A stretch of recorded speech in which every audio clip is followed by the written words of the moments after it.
A guerra no mar entre 1914 e 1919 se deu principalmente entre duas grandes esquadras, a Marinha Real Britânica e a Marinha Imperial Alemã, e aconteceu nos grandes oceanos do mundo. Essa guerra também viu a introdução de armas que revolucionaram as táticas navais. Em tempos de guerra, a Marinha tem dois objetivos: destruir a frota de guerra do inimigo e interromper a comunicação marítima. Os dois países entraram na guerra em 1914 com esses objetivos. Atualmente, as principais marinhas tendem a ser formadas em torno dos porta-aviões. Em 1914, eram os cruzadores de guerra que comandavam a formação. Era o maior tipo de navio de guerra flutuante e tinham os maiores canhões. Entretanto, o cruzador de guerra tinha passado por uma grande mudança antes de 1914. Na virada do século, este tipo de cruzador de guerra tinha canhões de tamanhos diferentes, basicamente os de 4,12 polegadas nas torres principais com canhões menores dos dois lados. O objetivo era ele poder atacar simultaneamente e de todos os ângulos diferentes tipos de navios de guerra.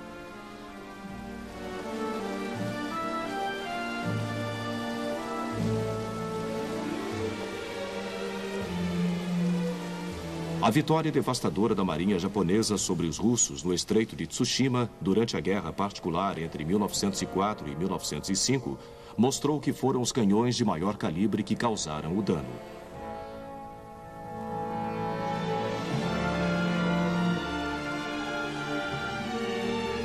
Isso resultou no desenvolvimento do maior de todos os canhões de cruzadores de guerra, o Dreadnought, assim chamado por ter sido usado primeiro por um navio britânico com esse nome. Esse navio tinha 10 canhões de 12 polegadas, com armas um pouco mais leves para uma defesa próxima. O volume de explosivos que ele podia disparar fez com que, da noite para o dia, os outros cruzadores de guerra ficassem obsoletos. Os alemães, ávidos por ter uma marinha tão forte quanto a britânica, mergulharam no intenso programa de construção de navios. Assim começou a chamada corrida Dreadnought, uma corrida armamentista que levou a uma crescente tensão entre os dois países. Em 1914, os alemães tinham uma frota de 13 cruzadores de guerra do tipo Dreadnought contra os 21 da Marinha Real. Outras marinhas também construíram Dreadnoughts.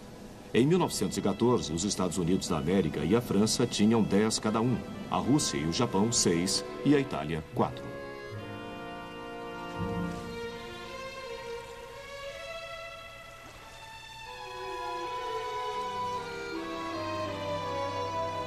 O tamanho dos canhões também aumentou, passando das 12 polegadas do original HMS Dreadnought para os canhões grandes de 15 polegadas do HMS Queen Elizabeth, que entrou no serviço britânico às vésperas da guerra.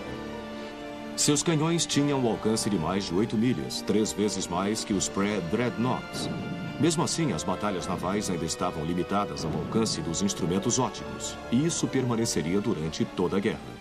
O Queen Elizabeth também foi importante, pois foi um dos primeiros navios de guerra a usar óleo cru no lugar de carvão.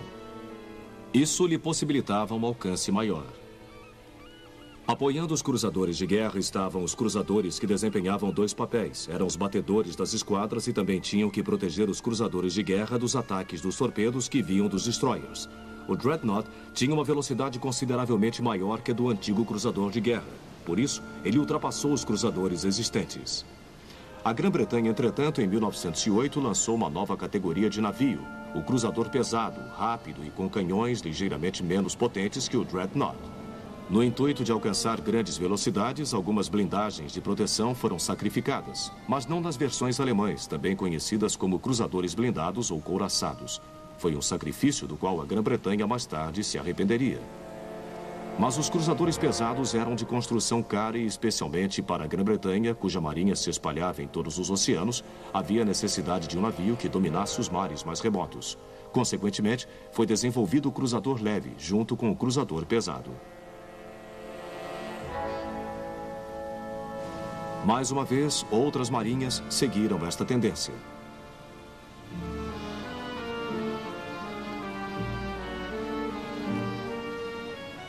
Uma arma naval desenvolvida durante a segunda metade do século XIX foi o torpedo. Por volta de 1880, os pequenos torpedeiros capazes de grandes velocidades entraram em serviço para lançar essa arma. No intuito de proteger os principais navios dessa ameaça, foi introduzido o contra-torpedeiro. Este tornou-se o terceiro elemento principal das frotas de guerra e logo assumiu também outros papéis, incluindo o reconhecimento de área e o lançamento de torpedos também.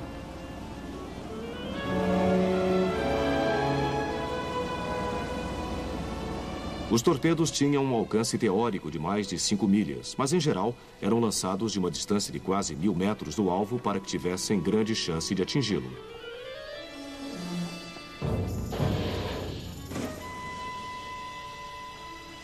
A outra ameaça aos navios, além dos canhões e torpedos, era a mina. Em seu conceito moderno, ela foi usada pela primeira vez pelos russos em 1855 durante a Guerra da Crimeia. Em 1914, o tipo padrão tinha pontas, que se atingidas por um navio, detonariam a carga explosiva. As minas podiam ser colocadas por submarinos ou navios de superfície. Para detectar minas, entraram em serviço os caça-minas. No início, eles com frequência eram disfarçados de pequenas traineiras, que operavam aos pares com um cabo entre si para separar a mina de sua amarração.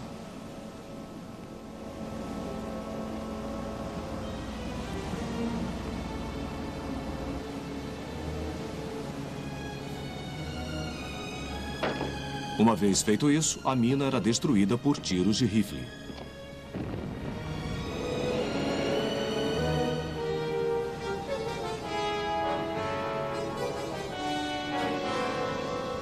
No despertar da guerra em 1914, as frotas opostas dispunham de suas bases de guerra.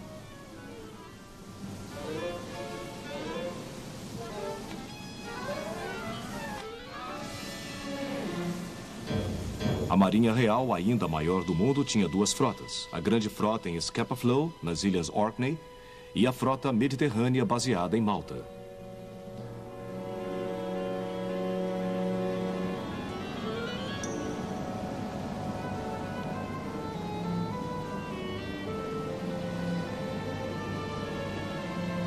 Ela também tinha esquadras nas Índias Ocidentais e no Atlântico Sul e podia contar com as pequenas marinhas da Nova Zelândia e da Austrália.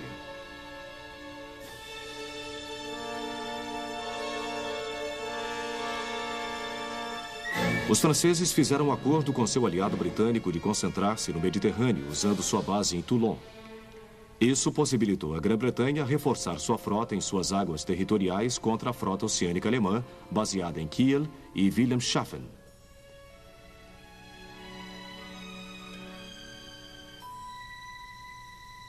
No Mediterrâneo, a marinha austro-húngara estava baseada na entrada do Adriático, mas seus navios tinham que passar pelo Estreito de Otranto, que era fácil de bloquear. A mesma situação ocorreu no Mar Negro, onde a saída para os navios russos só podia ser via Dardanelos, controlados pela Turquia. Dentro do Mar Negro, entretanto, a frota sobrepujava completamente a turca. A Rússia também tinha outra frota no Báltico, mas suas atividades eram severamente restritas pela presença alemã. Os alemães também tinham uma esquadra no Extremo Oriente, baseada em sua pequena colônia chinesa de Tsingtao. Essa, porém, tinha que enfrentar a poderosa frota de outro aliado da Grã-Bretanha, o Japão, cuja maioria de navios tinha sido construída naquele país.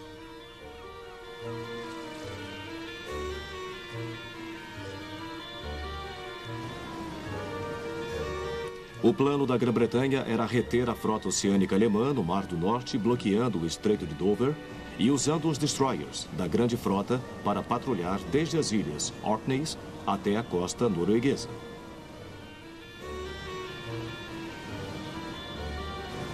A frota britânica também ampliou sua cobertura da costa do Báltico para tentar retirar a frota oceânica alemã do porto. Mas, em princípio, os alemães não morderam a isca, embora navios individuais passassem pelas patrulhas britânicas para colocar minas.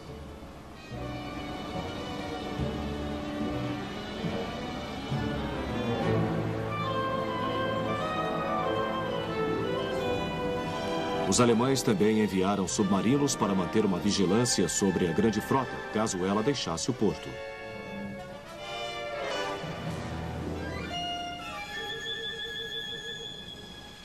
Da mesma forma, a Grã-Bretanha enviou submarinos para o Báltico.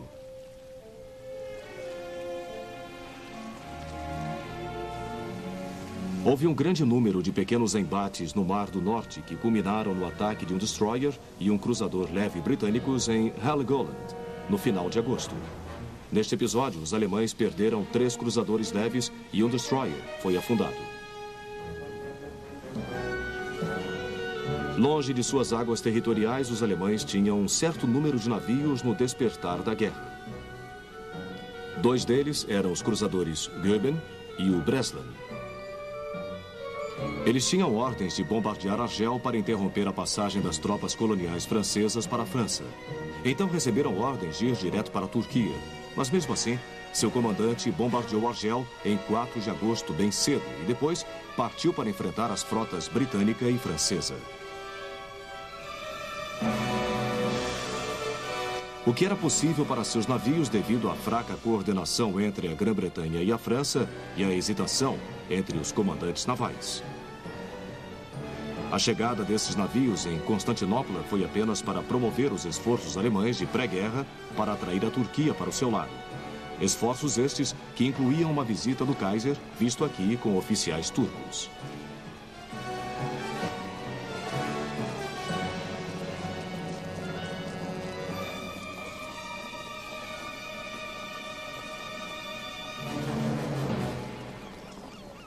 A mais significante força naval alemã de todos os mares era a esquadra do Extremo Oriente sob o comando do almirante Graf von Spee.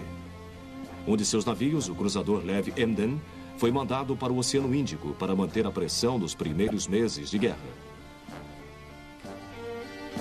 Durante sua viagem, ele afundou um cruzador russo, um destroyer francês e 16 navios mercantes antes de ser surpreendido e afundado nas Ilhas Cocos por este cruzador da Marinha Australiana, o Sydney.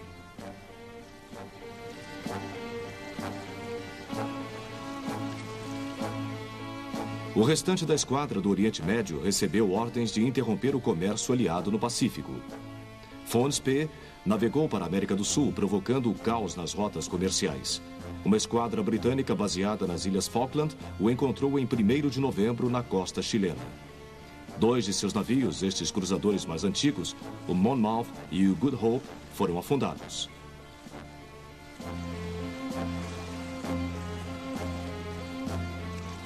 Os britânicos vingaram-se quando o almirante Sturdy, com 2 cruzadores pesados modernos, destruiu os alemães, que agiam nas Falkland, no início de dezembro.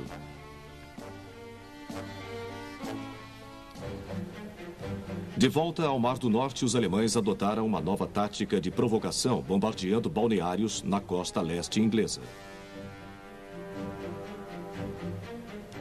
Esta foi a primeira vez em mais de um século que civis foram mortos em solo britânico como resultado de uma ação inimiga.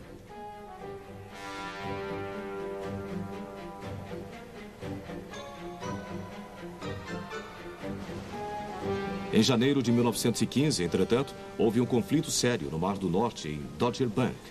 Interceptando sinais de rádio alemães, o almirante Beatty e sua primeira frota de cruzadores com 5 cruzadores pesados deteve e cercou 4 navios alemães. A nau capitânia de Beatty, o HMS Lion, foi atingido várias vezes e seriamente danificado, mas o cruzador pesado alemão Seydlitz teve 2 torres destruídas.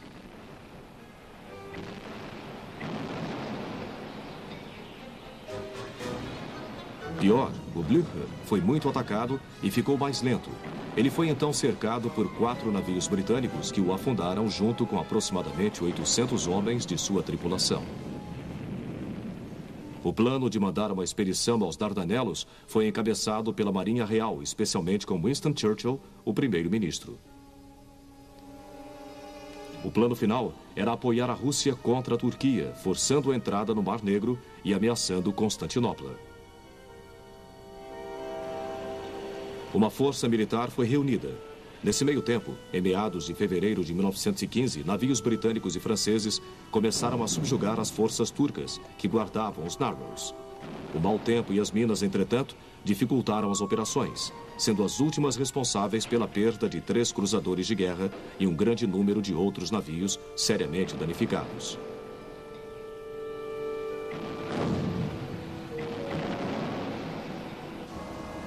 Traineiras mandadas para localizar as minas também sofreram com o fogo dos fortes.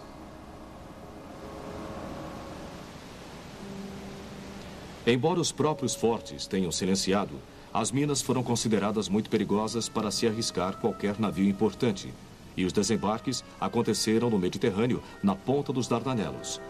Em 25 de abril, as tropas desembarcaram dos mais leves e de um navio transformado, o River Clyde. Eram soldados britânicos, franceses, australianos e neozelandeses. Os dois últimos países ficaram conhecidos como ANZACs, abreviatura para a unidade dos exércitos australiano e neozelandês. Uma expedição que tinha começado com grandes esperanças, logo tornou-se um sangrento impasse. Desembarques posteriores foram feitos em junho, mas sem nenhum resultado decisivo. Tropas adicionais foram enviadas da Grã-Bretanha, mas mesmo assim permanecia um impasse, com o crescente aumento de vítimas devido à ação do inimigo e de doenças. Os navios de guerra de apoio fizeram o possível para ajudar bombardeando as posições turcas, mas foram incapazes de influenciar diretamente a batalha em terra. Finalmente, em janeiro de 1916, as tropas desocuparam a área, talvez a operação mais bem sucedida em toda a campanha, sem nenhuma perda humana. Em outro lugar, no Mediterrâneo, em maio de 1915, os italianos entraram na guerra, ajudando a manter a esquadra austro-húngara intensamente retida no norte do Adriático. A esquadra italiana fez alguns bombardeios na costa dos Balcãs, que em grande parte era mantida pelos austríacos. Embora causassem muito dano, tinham pouco efeito sobre as operações na região.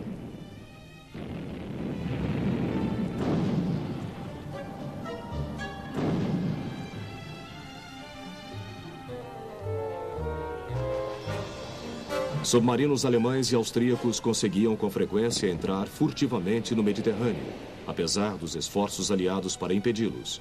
Navios de superfície também tentavam fazer o mesmo. Nem sempre conseguiam.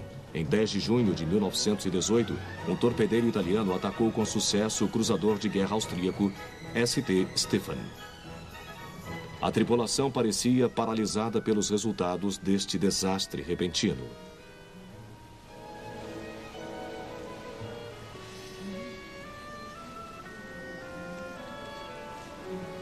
Muitos não conseguiram sair do navio em tempo e afundaram com ele.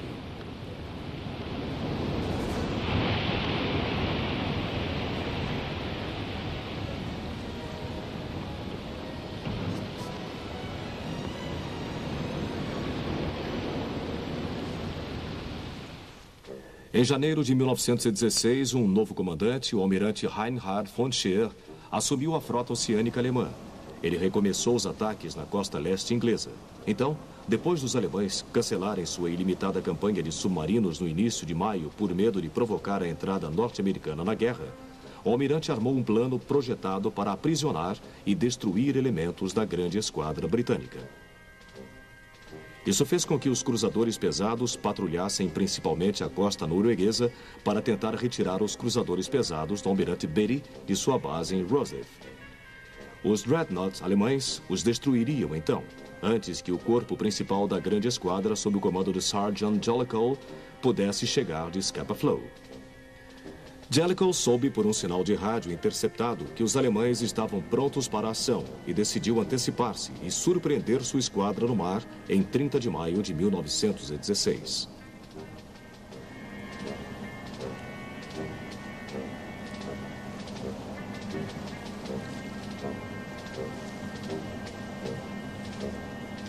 A grande esquadra estava bastante fortalecida, com 24 cruzadores de guerra modernos.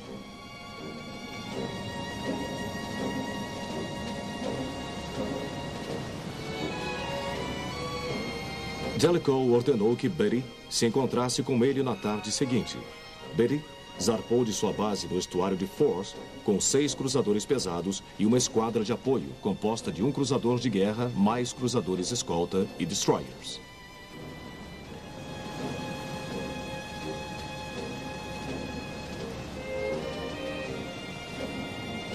Significativamente observando os submarinos, não se imaginava que a frota inteira estava no mar.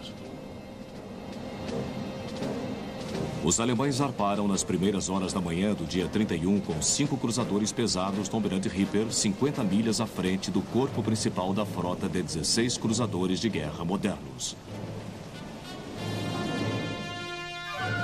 Ao raiar do dia 31, as duas esquadras estavam no mar, em rota de colisão. Nenhum lado nem o outro estava completamente preparado para o que estava fazendo. Beatty chegou primeiro ao encontro e avistou os navios de Ripper. Eles se aproximaram com uma velocidade combinada de 50 milhas por hora e abriram fogo. Logo tornou-se claro que a artilharia alemã era superior, graças principalmente a seu telêmetro estereoscópico. 4 dos 6 cruzadores de guerra de Beatty foram seriamente atingidos, com um deles explodindo e afundando depois que um projétil entrou no depósito de munições. Os navios de apoio a Beatty chegaram e começaram a atacar Ripper, cujos navios continuaram a agir da mesma maneira, afundando mais um cruzador pesado. Os dois lados lançaram torpedos de seus destroyers, mas nenhum nem outro foi capaz de alcançar a principal linha de batalha.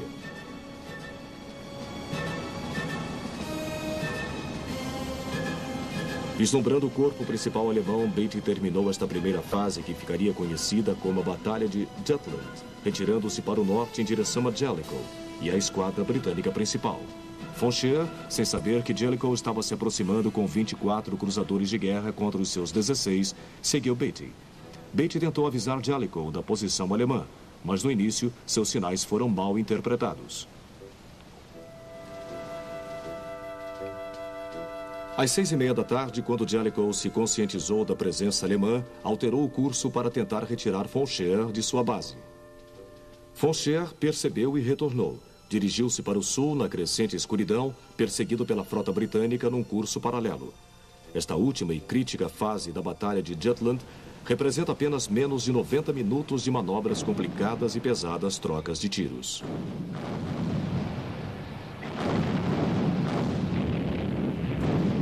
Quando Von Scheer inicialmente confrontou-se com Jellicoe, sua inferioridade numérica rapidamente começou a aparecer, apesar da superioridade alemã nas técnicas de artilharia. E foi isso que o fez voltar mais cedo.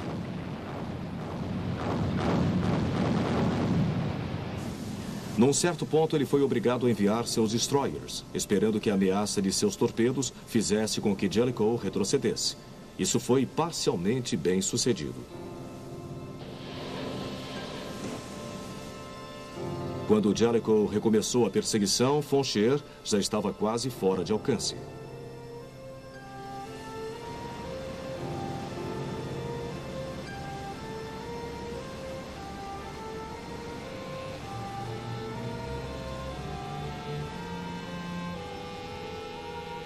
A luz fraca também fazia com que a artilharia precisa enfrentasse dificuldades. É importante lembrar que, nesta época, não existia o radar, que só seria introduzido mais de 20 anos depois. Assim, o olho humano era a única maneira de localizar alvos. Essa era a dificuldade da noite, e as marinhas, por esse motivo, não davam muita importância à artilharia noturna. Mesmo assim, a Grã-Bretanha continuou a atirar a longa distância, com poucos acertos, embora tenham afundado 2 cruzadores leves e perdido um dos seus.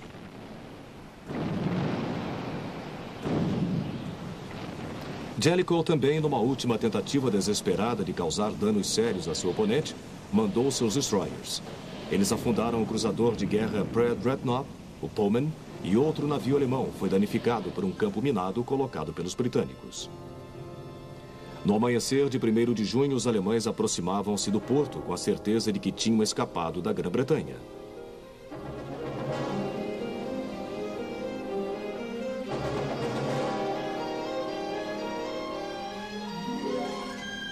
A grande esquadra britânica também voltou para casa, acreditando ter conseguido uma vitória tática.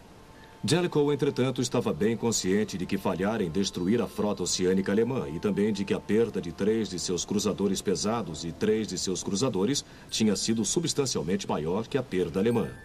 Deixando de lado a superior artilharia alemã, essas perdas revelaram-se falhas básicas no projeto dos navios britânicos. Em particular, sua proteção blindada, que não era grossa o suficiente, e não havia meios de isolar as partes perigosas do navio, como o depósito de munição.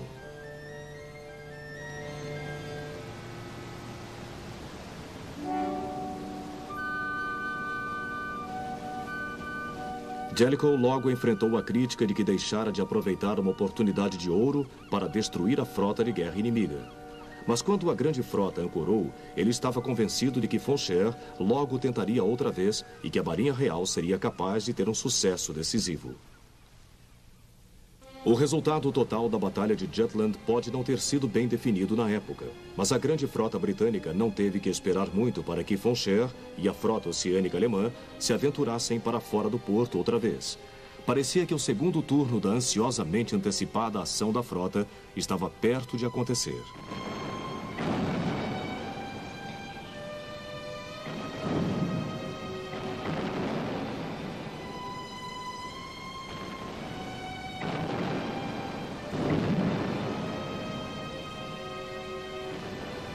Em agosto de 1916, os alemães fizeram outra incursão, mas desta vez a ação ficou longe da intensidade de Jutland, apesar de Foncher quase ter sido apanhado.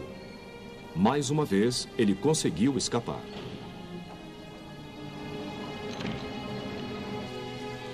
A frota oceânica alemã voltou ao porto e teve que permanecer lá durante os 2 anos seguintes, sem nenhuma outra tentativa de saída. Mas enquanto a espera entre as duas frotas acontecia, uma outra arma naval começava a revolucionar a guerra no mar.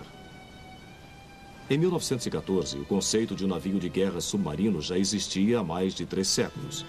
Este é um projeto de um submarino holandês do século XVII. O primeiro submarino moderno verdadeiro foi projetado por um norte-americano, John Holland. Seu Holland III, com uma tripulação de 7 homens e um único tubo para torpedos na proa, entrou para o Serviço Naval dos Estados Unidos em 1903. Na explosão da Grande Guerra na Europa, os submarinos norte-americanos tinham crescido em tamanho, tendo 4 tubos para torpedos e uma tripulação de mais de 20 homens.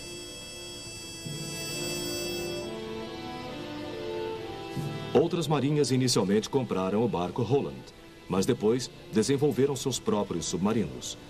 Em 1914, estes estavam disseminados e disponíveis em números consideráveis.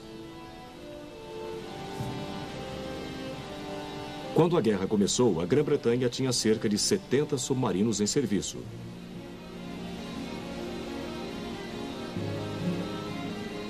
Em oposição, havia 37 alemães.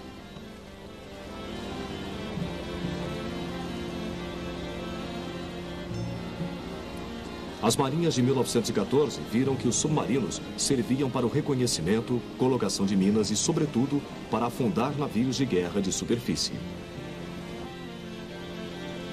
O submarino encontrava seu alvo através do periscópio, lançava seus torpedos e depois mergulhava fundo para escapar.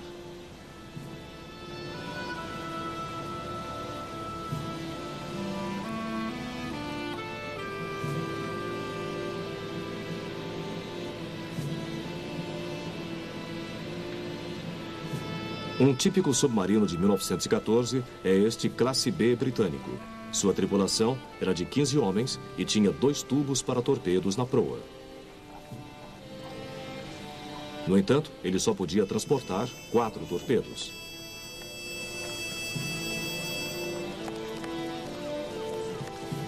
Em contraste, um submarino dos anos 90 tem 8 tubos e pode transportar cerca de 30 torpedos.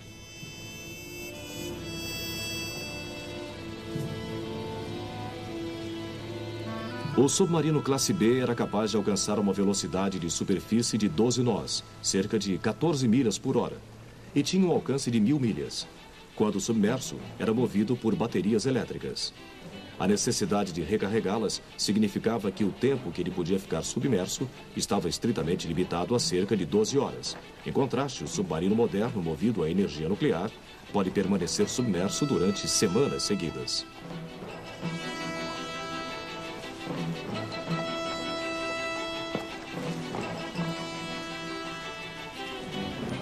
O potencial do submarino foi completamente demonstrado em 22 de setembro de 1914, quando um único submarino afundou 3 antigos cruzadores de guerra no espaço de 1 hora na costa holandesa, com a perda de 1.400 vidas.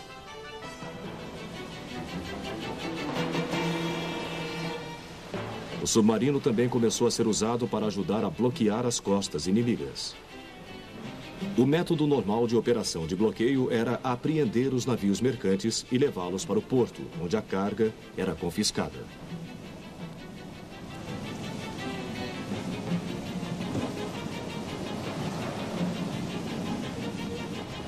Desde o despertar da guerra que os destroyers britânicos estavam engajados nesta atividade no Mar do Norte, parando qualquer navio que pudesse ter vindo da Alemanha.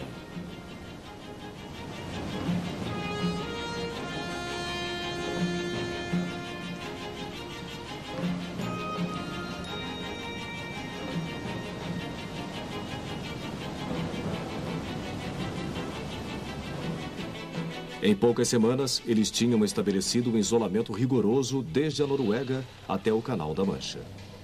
Este foi bloqueado pela barragem Dover, uma barreira criada por flutuadores que usavam um equipamento parecido com redes de pesca suspensas por boias, como pode ser visto aqui, sendo reparado e carregado.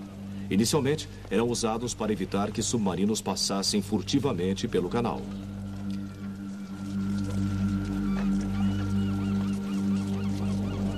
Os alemães eram obrigados a depender da navegação neutra, e os acordos internacionais do pré-guerra dispunham que apenas certos tipos de mercadorias podiam ser declaradas como contrabando, e o navio neutro tinha que ser destinado a um porto inimigo para que sua carga fosse confiscada.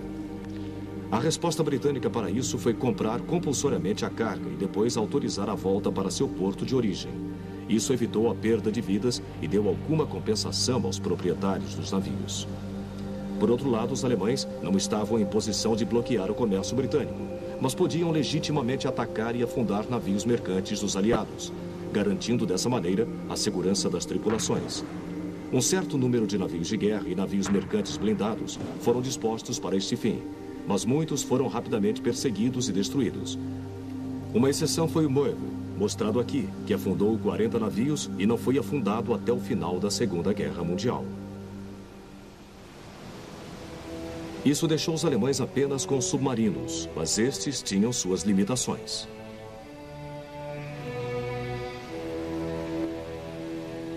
Eles não podiam escoltar com facilidade um navio dentro do porto e não tinham mão de obra especializada na tripulação de bordo. Eles também não podiam garantir a segurança de uma tripulação capturada porque não tinham quartos a bordo. Um capitão de submarino podia prestar socorro para a tripulação de um navio afundado, mas isso deixava seu barco muito vulnerável a ataques.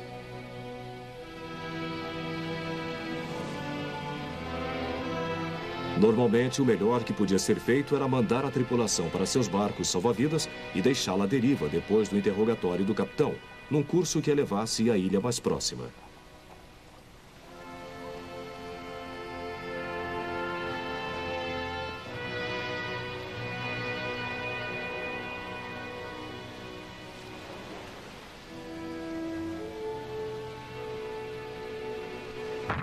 O submarino, então, afundaria o navio, de preferência com tiroteio, para poupar os torpedos.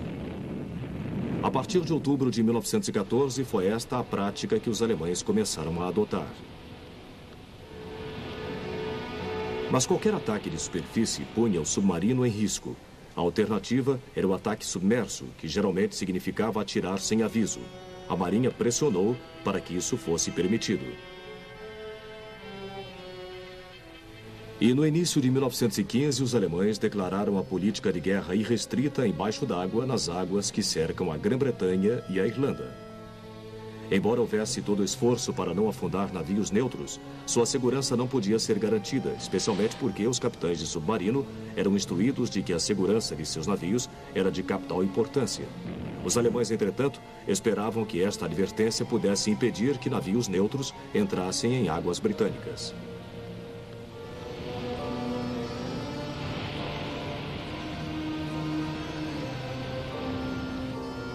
Quando os capitães de submarinos registravam o afundamento de navios mercantes, eles passaram a acreditar que tinham uma arma decisiva nas mãos. A Grã-Bretanha fez muita propaganda sobre a irrestrita campanha de submarinos, afirmando que os alemães ignoravam as leis de guerra civilizada. Para os neutros, por outro lado, isso era melhor do que ter suas cargas confiscadas pela Grã-Bretanha.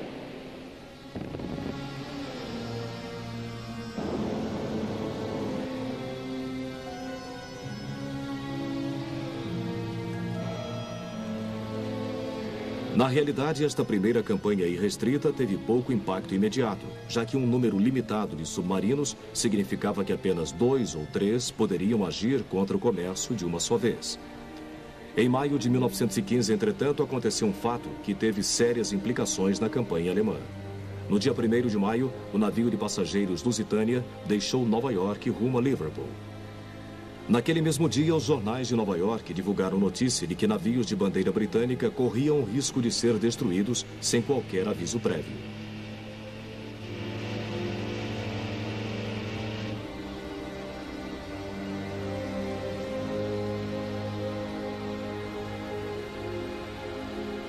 Seis dias depois, na costa sudeste da Irlanda, o navio foi afundado por um único torpedo disparado pelo U-20. Dos 2.000 passageiros a bordo, 1.200 morreram afogados, incluindo 188 norte-americanos. Imediatamente houve um clamor público contra esta atrocidade, tanto da Grã-Bretanha como dos Estados Unidos, onde antes a raiva era voltada principalmente à Grã-Bretanha devido ao tratamento para com os navios neutros. Contudo, o Lusitânia estava carregando mercadorias contrabandeadas em forma de explosivos e munições, apesar das terríveis manchetes. Os norte-americanos logo viram o incidente como mais uma razão para ficar fora da guerra. Usando as palavras do presidente Wilson, a América era orgulhosa demais para lutar. Assim, a campanha continuou pelo resto de 1915, esgotando-se simplesmente porque também poucos submarinos podiam ser mantidos no mar ao mesmo tempo. Mesmo a perda de quase 1,3 milhão de toneladas brutas de navios mercantes, 65% das quais da Grã-Bretanha, teve pouco reflexo no comércio.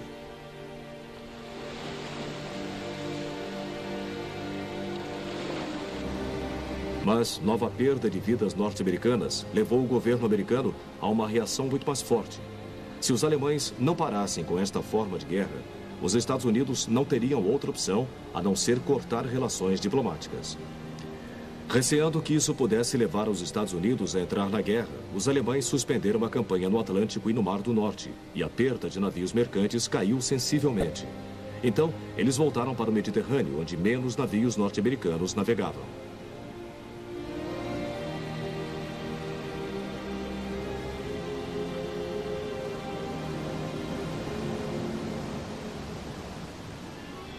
Durante a primeira campanha irrestrita, os submarinos usados não transportavam mais que 8 torpedos e tinham que usá-los com moderação. Assim, 80% dos navios ainda eram afundados por tiros e a tripulação normalmente tinha tempo de pegar seus botes. Ocasionalmente, quando o comandante do submarino sentia que não estava em perigo iminente, as cargas eram colocadas a bordo do navio e então detonadas.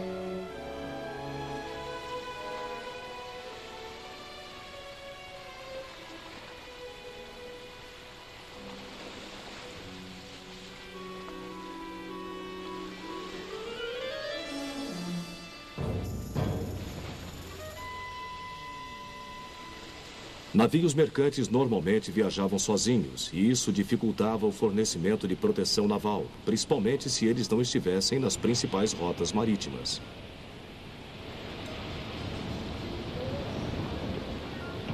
Estudando os ataques de superfície dos submarinos, a Grã-Bretanha desenvolveu uma nova arma anti-submarinos, o Kill Ship. Ele parecia um inocente navio mercante que propositadamente navegava numa área perigosa para submarinos. Quando um submarino vinha à tona, a tripulação fingia entrar em pânico e geralmente começava a pegar os botes. Mas, simultaneamente, os canhões apareciam de repente e disparavam um rápido fogo de barragem. Os kill ships tiveram alguns sucessos, ocasionalmente até capturando um submarino. Mas em 1917, os comandantes de submarinos começaram a ficar atentos a eles.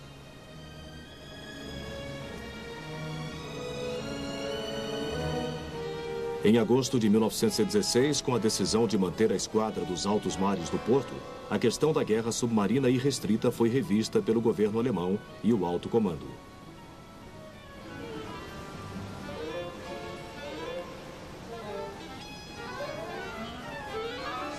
O bloqueio britânico à Alemanha tornava-se cada vez mais firme, e a tentativa de esgotar completamente a França em Verdun fracassava claramente. Isso, junto com a Batalha do Somme, diminuía a força da artilharia alemã. Por outro lado, a taxa de construção de submarinos crescera rapidamente e isso refletia no aumento de navios afundados durante a segunda metade de 1916. Com um número suficiente de submarinos, que era o argumento da Marinha Alemã, o comércio britânico ficaria tão deficiente que o inimigo seria obrigado a pedir a paz.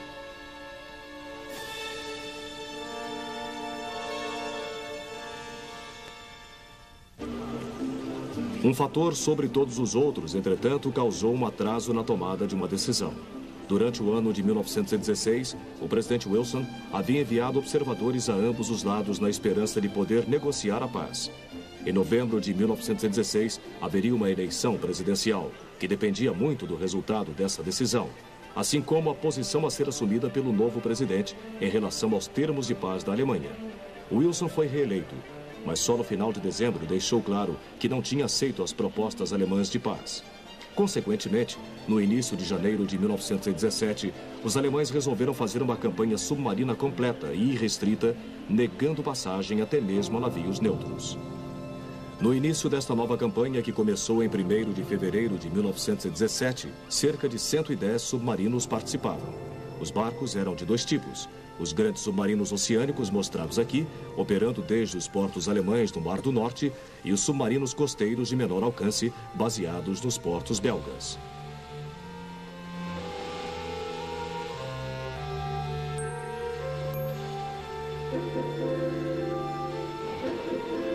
Mas agora a Grã-Bretanha tinha armas novas, além dos navios de superfície, redes e kill ships que estavam perdendo sua eficiência.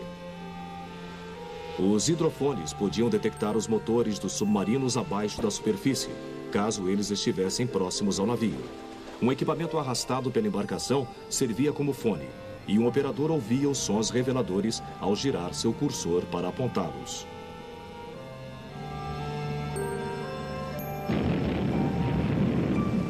Cargas de profundidade, minas lançadas pelos navios e ajustadas para explodir a certa profundidade, foram desenvolvidas apesar de sua produção lenta. O sinal de que uma carga de profundidade havia funcionado era o óleo do submarino trazido à superfície pela força da explosão. O poderio aéreo também estava começando a ser usado. Hidroaviões podiam atacar os submarinos com torpedos, bombas e metralhadoras.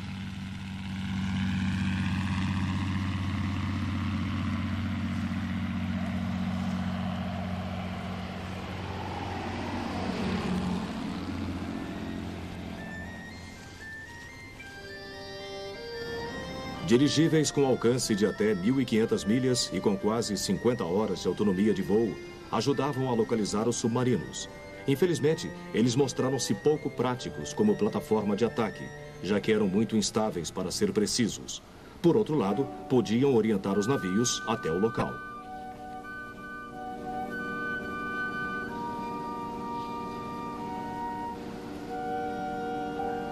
Apesar de todas as armas novas e os métodos de localização, os submarinos alemães conseguiram afundar não menos que 500 navios entre fevereiro e março de 1917.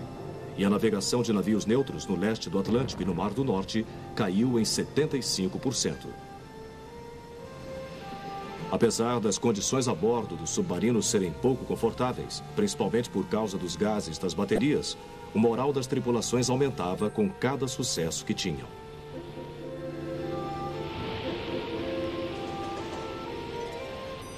Uma razão para o aumento dos afundamentos era que os novos tipos de submarinos saíam dos estaleiros armados com o dobro dos torpedos de seus predecessores. Outra era a tradicional estratégia de ataque da Marinha Real.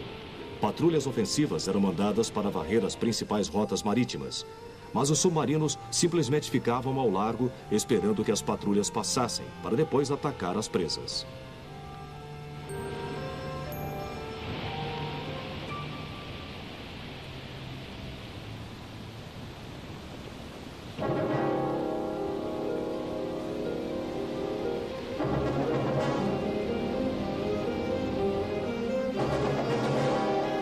Alguns capitães de submarinos começaram a atingir um fantástico número de navios afundados.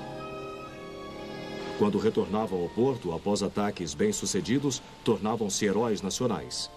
Isso seria repetido 25 anos depois, durante a Segunda Batalha do Atlântico.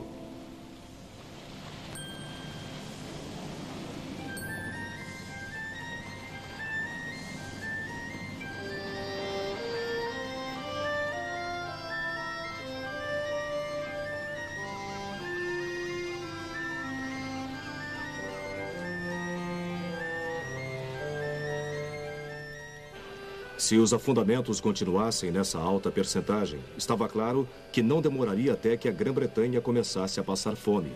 E para enfrentar isso, um grande racionamento de alimentos teria que ser instituído.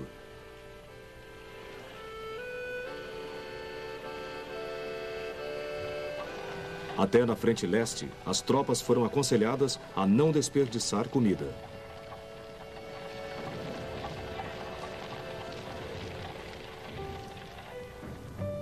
A ameaça dos submarinos e o contínuo impasse sangrento em terra fez da primeira metade de 1917 uma época melancólica para a França e a Grã-Bretanha. Entretanto, algo de bom para os aliados surgiu desses 2 tristes meses. 2 dias após a abertura da campanha, o presidente Wilson, como havia ameaçado quase 2 anos antes, cortou relações diplomáticas com a Alemanha.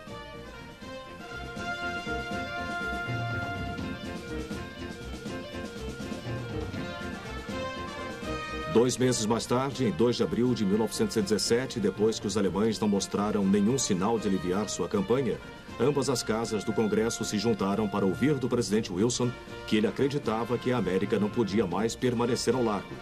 As 2 casas votaram unanimemente a seu favor. No dia 6 de abril, estava declarada a guerra contra a Alemanha. Agora, a Marinha norte-americana podia ajudar a erradicar a ameaça dos submarinos. Ainda assim, navios, aviões e dirigíveis não eram o suficiente.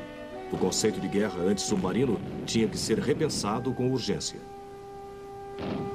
A principal solução para superar a ameaça dos submarinos veio na forma de uma técnica utilizada por séculos pelas marinhas: juntar os navios mercantes e levá-los como comboios com escoltas armadas se mostrou muito eficiente em guerras passadas. Mas nesse conflito foi considerado muito defensivo e difícil de organizar. Apesar disso, sua efetividade foi logo comprovada. Perderam-se apenas 5 dos 800 navios de comboio durante julho e agosto de 1917. Mas isso não era tudo. Os norte-americanos e os ingleses começaram a construir um enorme campo minado. Este campo usava minas modernas e mais eficientes, e ia desde as Orkneys até as águas territoriais norueguesas. A barragem de Minas do Norte tornou ainda mais difícil para os submarinos entrar no Atlântico. Este ambicioso projeto durou de março até outubro de 1918 e envolveu a colocação de mais de 70 mil minas.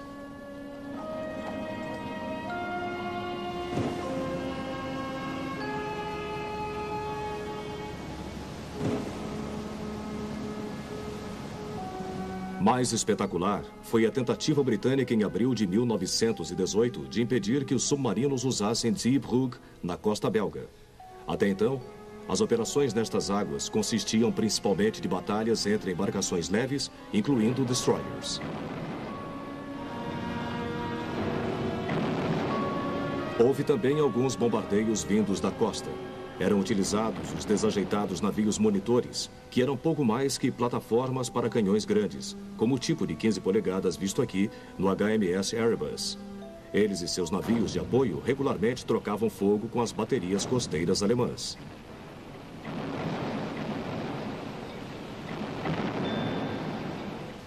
O ataque a Zeebrugge, em 23 de abril de 1918, envolveu o afundamento de 3 navios de bloqueio no porto de entrada. Isso foi um sucesso.